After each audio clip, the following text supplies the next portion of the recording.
Blood warlock एपोकॅलिप्समधील सुक्युबस partner C5 एक बंद लढाई.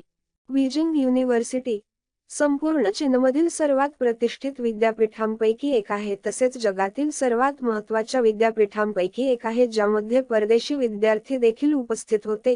ते खूप मोठे होते. कॅम्पसचा आकार अनेक एकरांचा होता आणि विद्यापीठ स्वतःहून लहान शहरासारखे होते. सुपरमार्केट, कराओके, काही रेस्टॉरंट्स देखील होती ज्यात विद्यार्थ्यांना जास्त बाहेर न जाता आवारात राहण्यासाठी आमंत्रित केले होते. पुरुष वसतिगृह आणि व्यायामशाळा यांच्यातील अंतर फक्त 400 मीटर होते. परंतु सर्व रस्ते झोंबी, विकसित कीटक आणि पशुत रूपांतरित झालेल्या प्राण्यांच्या रूपात धुक्याने ग्रासलेले असल्यामुळे ते अंतर पार करणे कठीण झाले होते. आव्हानात्मक पराक्रम. वाई झेमिन अथकपणे धडपडले आणि आपल्या तलवारीने पुन्हा पुन्हा वार केले. वाटेत त्याने इतर 5 जणांचे प्राण वाचवले होते आणि त्याच्या बाजूला वाचलेल्यांची संख्या जवळपास 24 झाली होती. सोन्याचा चष्मा असलेला आणि ऐवजी देखणा दिसलेला एक माणूस एका विद्यार्थिनीशी गप्पा मारत होता जो त्याच्याकडे स्पष्ट क्रश होऊन पाहत होता. लियान हुआन असे या व्यक्तीचे नाव असून तो विद्यापीठाच्या विद्यार्थी संघटनेचा उपाध्यक्ष होता. सर्वनाश होण्यापूर्वी लियान हुआन उत्कृष्ट ग्रेडसह एक मॉडेल विद्यार्थी होता आणि त्याच्या चांगल्या दिसण्याव्यतिरिक्त त्याच्याकडे अनेक महिला शूटर्स होत्या. आता जग बदलले असतानाही काही हयात असलेल्या मुली त्याच्याकडे विचित्र नजरेने पाहत होत्या. लियान हुआननेही लढण्याचे धाडस केले होते कारण त्यावेळी त्याला जगायचे असेल तर त्याच्याकडे दुसरा पर्याय नव्हता. तो सध्या लेव्हल 3 वर होता आणि 2 किंवा 3 झोंबी स्वतः हाताळू शकत होता.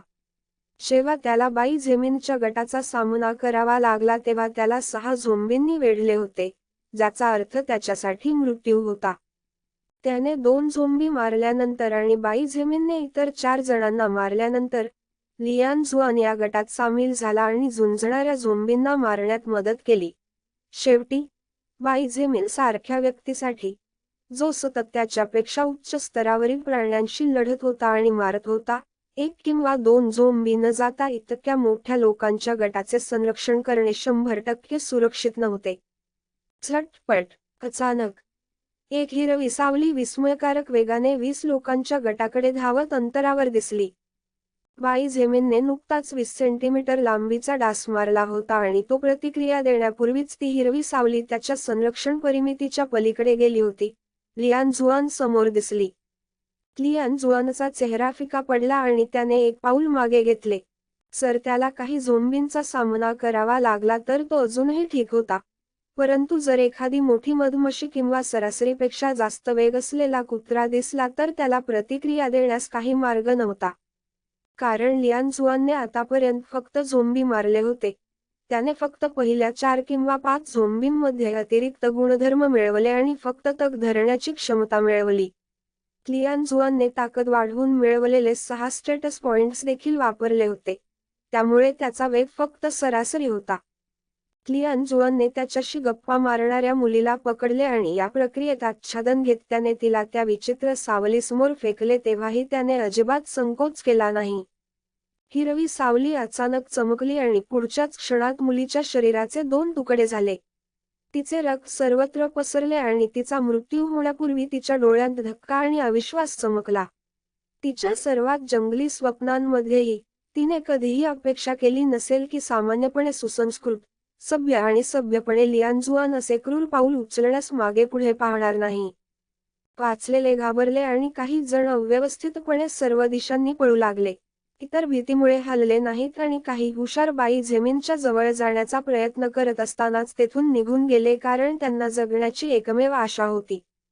लियान हुआनच्या स्वार्थी कृतीबद्दल कोणीही लक्षात घेतले नाही. सुंदर आणि मोहक पण त्याच वेळी निष्पाप लिलितशिवाय कोणीही नाही, अशी चाल तिच्यासारख्या कुणाला चुकवणं अशक्य होतं. तरी तिच्या नजरेत तिरस्कार किंवा तिरस्कार नव्हता. तिने फक्त आणखी एक दिवस जगण्यासाठी लोकांना जे पाहिले त्यापेक्षा वाईट गोष्टी करताना तिने पाहिले होते. हिरवी सावली इतकी वेगवान होती की त्याच्या वेगावर कोणीही प्रतिक्रिया देऊ शकत नव्हते. या विचित्र प्राण्याला अचानक काहीतरी जाणवल्यासारखे वाटले कारण तो बाई झेमिनच्या दिशेने भयानक वेगाने निघाला. स्पष्टपणे प्राण्याला समजले होते की त्याच्या उत्क्रांतीसाठी तो सर्वोत्तम टॉनिक आहे. बाई झेमिनला आपली टाळू सुन्न झाल्याचे जाणवले आणि त्यांनी नकळत आपली तलवार आडवी केली. आवाज, धातूशी धातू एकमेकांशी भिडल्याचा आवाज मोठ्याने प्रतिध्वनित झाला. हिरव्या सावलीला तिची हालचाल थांबवणे भाग पडले कारण तिची ताकद आणि बाई झेमिनचे साम्य होते. फक्त आता बाई झेमिन त्याच्यावर हल्ला करणाऱ्या राक्षसाचे स्वरूप ओळखू शकत होत्या. हिरवी सावली ही एक प्रचंड मांटीस होती जी जवळजवळ 2 मीटर उंच होती. तिची भीतीदायक नजर आतल्या आत चकचकत मारण्याच्या हेतूने त्याच्याकडे पाहत होती. त्याचे 2 मोठे कांतीसारखे पुढचे पाय झुआनयुआन तलवारीवर जोरात दाबून बाई झेमिनला परत बळजबरी करण्याचा प्रयत्न करत होते. जर झुआनयुआन तलवार मिळवण्यापूर्वी बाई झेमिन असती तर त्याला माघार घेता आली असती. तथापि, तलवारीने त्याला दिलेल्या विषशक्ती गुणांमुळे तो क्वचितच समान पायावर उभा राहू शकला. सावधगिरी बाळगा, तो मांटीस ताकदीत अजिबात पारंगत नाही. त्याचा सध्याचा वेग तुमच्या वेगापेक्षा दुप्पट असावा. लिलीचा आवाज त्याच्या कानात घुमला आणि त्याला महत्वाची माहिती देत होती. किंबहुना, तिने त्याला न सांगताही, बाई झेमिनला माहीत होते की त्याचा सध्याचा वेग या मांटीसपेक्षा खूपच कमी आहे. याआधी, त्याच्या प्रतिक्षिप्त क्रिया आणि नशीब नसल्यास, त्याचे डोके आधीच त्याच्या शरीरापासून वेगळे झाले असते आणि त्याचा मृत्यू कसा झाला हे देखील कळले नसते. बाई झेमिन कुरकुरली आणि त्याने आपल्या सर्व शक्तीने पुढे ढकलले आणि मांटीस मागे ढकलले. मग, एका सेकंदाचाही संकोच न करता, त्याने आपले सर्व जतन केलेले स्टेटस पॉइंट्स चपळाईत जोडले. फक्त एका स्प्लिट सेकंदात, त्याला जाणवले की त्याचे स्नायू मजबूत झाले आहेत परंतु त्याच वेळी मऊ झाले आहेत. बाई झेमिनला आपल्या शरीरात वीज चमकल्यासारखे वाटले आणि त्याला थोडीशी खाज सुटली आणि ती लवकरच नाहीशी झाली. झटपट, जवळजवळ 2 मीटरची मांटीस गायब झाली आणि पुढच्या क्षणी बाई झेमिनच्या समोर पुन्हा दिसली. त्याच्या कातडीसारख्या पायांनी खालच्या दिशेने कापली. तथापि, सध्याच्या बाई झेमिनला शेवटी त्याच्या हालचाली स्पष्टपणे दिसू लागल्या. झणझणीत, बाई झेमिन आणि मांटीस एकमेकांना मारण्याच्या उद्देशाने जवळच्या लढाईत गुंतले. जगण्यासाठी, विकसित होण्यासाठी, मजबूत होण्यासाठी. इतर लोकांच्या दृष्टिकोनातून, त्यांना फक्त 2 छायाचित्र सतत चकचकीत होताना दिसत होते आणि धातूच्या विरुद्ध धातूचा सतत ध्वनी ऐकू येत होता. त्यांच्यासाठी त्याचा विचार करण्यासाठी कठीण होते की त्यांच्यासाठी एवढ्या भयंकर प्राण्याशी त्याच्या विरुद्ध लढा देता येईल. तेव्हाच त्यांना बाई झेमिनची ताकद कळली. बाई झेमिनचा लढाईचा अनुभव सरासरी असला आणि त्याच्या तलवारीचे कौशल्य कमी असले तरी, झुआनयुआन तलवार हा एक दुर्मिळ दर्जाचा खजिना होता जो 40 पेक्षा कमी पातळीच्या कोणत्याही प्राण्यांच्या संरक्षणास छेदू शकतो. मांटीस अद्याप त्या पातळीपर्यंत पोचले नव्हते कारण त्याच्या कातडीला लहान भेगा होत्या. सो प्रत्येक टक्कर नंतर हळूहळू पसरतो. तथापि, मांटीस हा एक नैसर्गिक शिकारी होता ज्याने जन्मापासूनच त्याच्या कातळाचा वापर केला होता, म्हणून तो लढाईपेक्षा नैसर्गिकरित्या अधिक कुशल होता. प्रत्येकाचे स्वतःचे फायदे होते आणि क्षणार्धात, लढाई गतिरोधक असल्याचे दिसून आले. वरवर पाहता लढाईच्या आवाजाने तसेच जीवनाच्या तीव्र वासाने आकर्षित झालेले अनेक झोंबी थिरकायला लागले.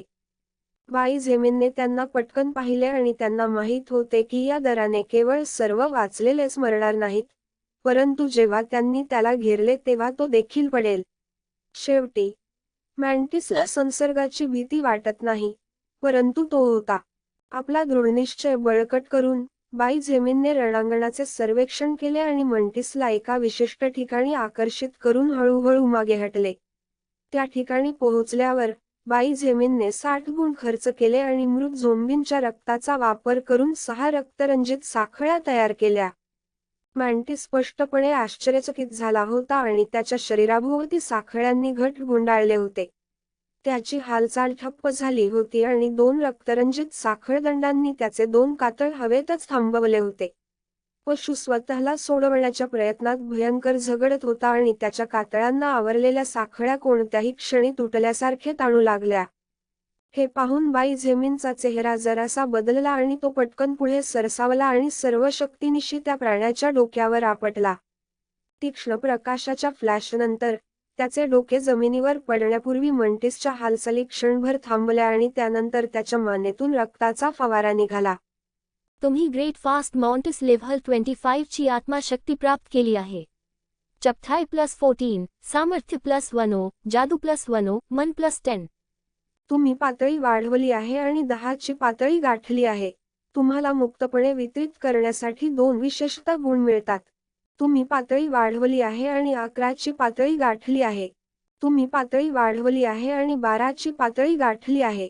तुम्ही पातळी वाढवली आहे आणि 13 ची पातळी गाठली आहे. तुम्हाला मुक्तपणे वितरित करण्यासाठी 2 विशेषता गुण मिळतात.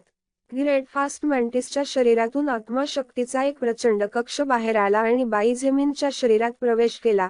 त्याचे पोषण केले आणि त्याची शक्ती उच्च पातळीवर नेली.